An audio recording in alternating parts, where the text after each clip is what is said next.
గత local body elections లో వైఎస్ఆర్సీపీ వాళ్ళు ఏకగ్రీవాల కోసం ఏ విధంగా ప్రయత్నించారో చూసాం. అరెస్ట్ అయినటువంటి ఒక్క నిమిషం, మనతో పాటు అరెస్ట్ అయినటువంటి భూమిరెడ్డి రామగోపాల్ రెడ్డి గారు వైసీపీ ఎమ్మెల్సీ అందుబాటులో ఉన్నారు. రైట్, రామగోపాల్ రెడ్డి గారు. తెలుగుదేశం నేను వైసీపీ ఎమ్మెల్సీ గారు, TDP Telugu Desam party MLC. Right, sorry TDP. So ఏం చెప్తారు, అక్కడ ఎలా ఉంది వాతావరణం, ఎలా ఉంది?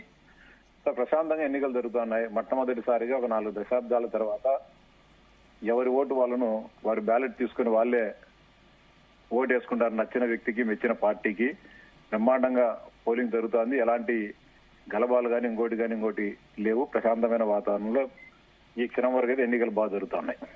అంటే ఇంతకుముందు చాలా ఘర్షణలు జరిగాయి, వాటన్ని ప్రేరేపించింది మాత్రం మీ పార్టీ అని చెప్తా ఉన్నారు. ఎక్కడ ఘర్షణలు జరిగినట్టు, ఘర్షణలు జరిగినట్టు ఎవరైనా ఫిర్యాదు చేసినారా పోలీసులకు కానీ, లేకుంటే ఎన్నికల సంఘానికి కానీ? ఫిర్యాదు ఎవరు చేయలేదు. ఏ ఒక్క ఓటు గారు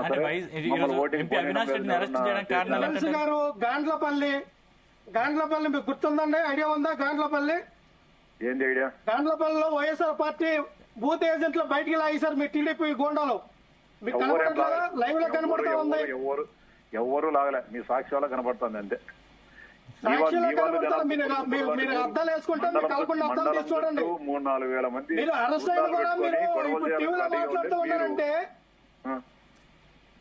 ఒక నిమిషం అండి, మీరు కళ్ళకి అద్దాలు పెట్టుకుంటే ఒకసారి అద్దాలు తీసి చూడండి. హౌస్ అరెస్ట్ చేశారు కదా, మీరు హౌస్ అరెస్ట్ చేశారు కాబట్టి మీరు బయట జరుగుతున్న వాతావరణం మీద ఇట్లా. ఎందుకంటే మీ ఈనాడు, మీ ఈటీవీ, మీ యొక్క ఏబిఎన్ ఇవన్నీ కూడా చూపించాలంటే. ఒక్క నిమిషం లక్ష్మీనారాయణ చెప్పండి ఒకసారి. సాక్షి పత్రిక ఒకటి ప్రజా శ్రేయస్సు కోసం పనిచేస్తుంది అన్ని, అంటే అదొకటి మిగతా ఛానల్స్ అన్ని పనిచేస్తాయి. ఏం మాట్లాడతారు మీరు, నాకు అర్థం కాదా? ఇప్పుడు కాలచక్రం గుండ్రంగా తిరుగుతుంటది. మీకు పచ్చకామల రోగం అంతా పచ్చగా ఉన్నట్టు ఇప్పుడు తాను దొంగ అయితే పలు నమ్మరు. మీరు ఇన్నాళ్ళు ఘోరాలు నేరాలు చేసి మీరు కడప జిల్లాలో కానీ, ఎస్పెషల్లీ పులివెందుల నియోజకవర్గంలో ఈ రోజు రాష్ట్ర ఎన్నికల సంఘం ఒక ప్రశాంతమైన వాతావరణంలో కఠిన చర్యలు తీసుకుని ఎవరి ఓటు వాళ్ళు వేసుకునేదానికి ఒక సువర్ణ అవకాశం ఈ ప్రాంత ఓటర్లు కల్పించింది. దాన్ని స్వాగతించాల్సింది పోయి మీ అరాచకానికి అడ్డుకట్ట వేసినారని చెప్పి దానికి అసహనంతో ఏదేదో అంత ప్రజాస్వామ్యం కూని అయిపోయింది, ఓట్లు వేయడం లేదని చెప్పి మాట్లాడడం కరెక్ట్ కాదు. ఎవరిని ఓట్లు వేయని లేదు, వచ్చి చూసుకుందానండి. మీరు ఇన్నాళ్ళ దాకా చేసిన యాటిట్యూడ్ ని ఈరోజు పోలీస్ యంత్రాంగం గానీ రాష్ట్ర ఎన్నికల సంఘం అడ్డుకట్ట వేసింది బాధ తప్ప మీకు మీ ఆక్రోశానికి వేరే అర్థంగా లేదు. అంటే ఎమ్మెల్సీ గారు మెట్ల తలపల్లి అటువంటి ఇవ్వండి, మెట్ల తలపల్లిలో కూడా పులివెందుల చూడండి ఎలాగా అక్కడ ఓట్లు వేయడానికి వెళ్తున్నటువంటి ప్రజల్ని మీ యొక్క కార్లు, మీ టీడీపీ కార్లు ఆపిపోయి కూడా వాళ్ళు ఓట్లు వేయకుండా వెళ్ళకుండా అట్లా నిర్వహణ చేస్తూ ఉన్నారు. స్టార్ట్ అయింది 2 గంటలు అయింది అంతే. 1 గంట 40 నిమిషాలు పోలింగ్ ప్రక్రియ స్టార్ట్ అయ్యి సాయంత్రం 5 గంటల వరకు ఉంది. ఇంకా చాలా టైం ఉంది. ఎవరి ఓట్లు వాళ్ళు వేసుకునే దానికి అందరినీ పంపించండి, వాళ్ళందరినీ ఇబ్బంది ఏం లేదు. దానికి ఎమ్మెల్సీగా ఉన్నటువంటి వ్యక్తి కాబట్టి మీరు అక్కడ ఇన్స్ట్రక్షన్స్ పంపించండి. ఎలక్షన్స్ చాలా ప్రశాంతంగా జరగాలి, ఎక్కడ కూడా మనం అడ్డుకోవద్దు. వెళ్ళి ప్రజల్ని ప్రశాంతంగా ఓట్లు వేయని చెప్పండి. గెలుపోవటంలో సాహసము, గెలిపోయినా ఓటమైనా స్వీకరిస్తాము, వెల్కమ్ చేస్తామని చెప్పి మీరు ఒక ఇన్స్ట్రక్షన్ జారీ చేయండి. మేము ఇన్స్ట్రక్షన్ జారీ చేసేది మరి చేయండి సార్. మీరు ఇప్పుడు అన్నారు కదా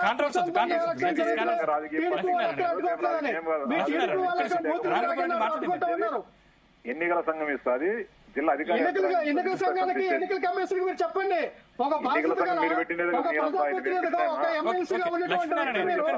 ఎన్నికల కమిషన్ చెప్పండి, అయ్యా ఇక్కడ ఎలక్షన్ జరగట్లేదు, ప్రశాంతంగా ఎలక్షన్ జరగట్లేదు,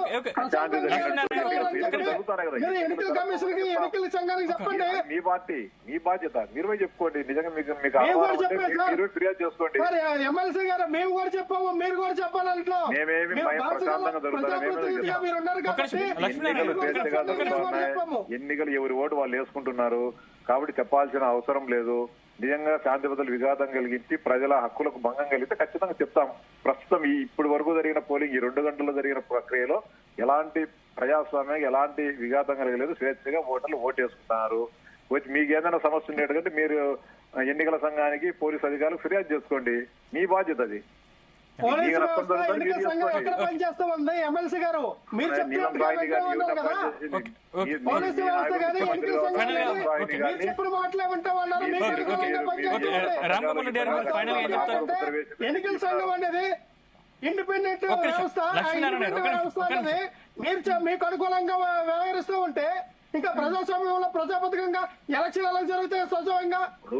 ఈ వ్యవస్థ సరిగ్గా పనిచేయలేదు. ఇంకో వ్యవస్థ పోండి, కోర్టు పోండి, సుప్రీం కోర్టు పోండి, కేంద్ర ఎన్నికల సంఘం దృష్టి తీసుకోండి, రాష్ట్రపతికి ఫిర్యాదు చేయండి, ప్రధానమంత్రికి ఫిర్యాదు చేయండి. వ్యవస్థలు ఉన్నాయి కదా. రాష్ట్ర ఎన్నికల ఎలక్షన్ కమిషన్ పెట్టిన నిర్ణయానికి అంత పూర్తి స్వేచ్ఛ అంత పూర్తి స్వేచ్ఛ ఇప్పుడున్నటువంటి కూటమి ప్రభుత్వంలో ఉందని చెప్తున్నారు లక్ష్మీనారాయణ. చెప్పమని చెప్తా ఉన్నారు. ఎలక్షన్ కమిషన్ తీసుకున్న నిర్ణయాలకి హైకోర్టు గాని సుప్రీం కోర్టు గాని ఎందుకు తలదూరుస్తాయి? వాళ్ళు ఎందుకు అంతలో జోక్యం చేసుకుంటారు? ఆ విషయాలు మీకు తెలుసు కాబట్టి మీరు హైకోర్టుకి వెళ్ళండి, సుప్రీం కోర్టుకి వెళ్ళండి, పోలీసులకు చెప్పండి, నోటిఫికేషన్ ఇవ్వడం జరుగుతుంది. మీకేమైనా అభ్యంతరాలంటే తెలియజేయండి అని చెప్పి ఆ రోజు ఎందుకు కానీ చూసుకోలేదు మీ వాళ్ళు. ప్రతిది కూడా మేము పెట్టా ఉన్నాము, ప్రతిది కూడా అడుగుతూ ఉన్నాము. కానీ మీకు అనుకూలంగా వ్యవహరించినప్పుడు మీకు అనుకూలంగా వ్యవహరించినప్పుడు మీకు అనుకూలంగా ఉన్నప్పుడు ఓకే లక్ష్మీనారాయణ గారు ఒక్క నిమిషం మీకు అవకాశం ఇస్తాను. ఖచ్చితంగా మీ దగ్గరకు వస్తాను. రామ్ గోపాల్ రెడ్డి గారు మీరు చివరిగా కంక్లూడ్ ఇవ్వరా? సార్, ఇప్పుడు ఎన్నికల సంఘం అందరికి కూడా సమాన అవకాశాలు ఇవ్వడం జరుగుతుంది.